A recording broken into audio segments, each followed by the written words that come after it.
Have you ever wondered where the idea of vampires really began? Long before Dracula, long before Gothic castles and fangs in the dark, ancient Egypt told a chilling story about a goddess whose thirst nearly wiped out humanity. Her name was Sekhmet, and her legend might be the oldest vampire tale in history. Sekhmet wasn't evil by nature. She was created as a weapon of justice, a fierce, lion-headed warrior goddess who served Ra, the sun god himself. When Ra believed that humans were plotting against divine order, he sent Sekhmet to Earth to punish them. What followed was not rebellion, but excess. As Sekhmet carried out her mission, she discovered something unexpected. She enjoyed it. The taste of human blood awakened a fury she could no longer control. What began as targeted punishment turned into uncontrollable destruction. Villages fell, cities emptied. The balance between gods and humans was on the brink of collapse.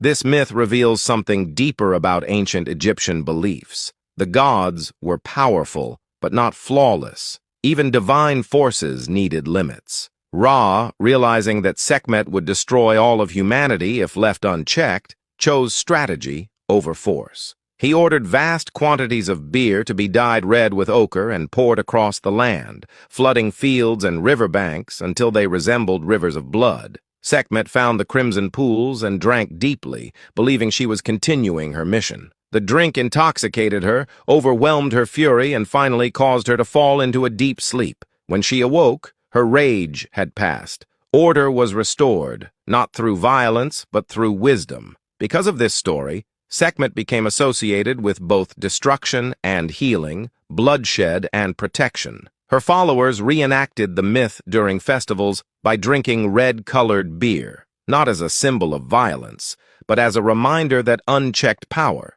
even righteous power, can become dangerous. And here's where legend turns eerie. Ancient stories whispered that on certain nights, when the moon rose full over the Nile, a shadow shaped like a lioness could still be seen moving along the riverbanks, watching, waiting, reminding the world of what happens when fury goes too far. So maybe Sekhmet wasn't the first vampire in the way we imagine today, but she may have been the first warning. Power without restraint can consume everything, even the innocent. If ancient myths still echo in modern fears, what other legends do you think inspired today's monsters? Drop your thoughts in the comments and follow for more forgotten stories from history and myth.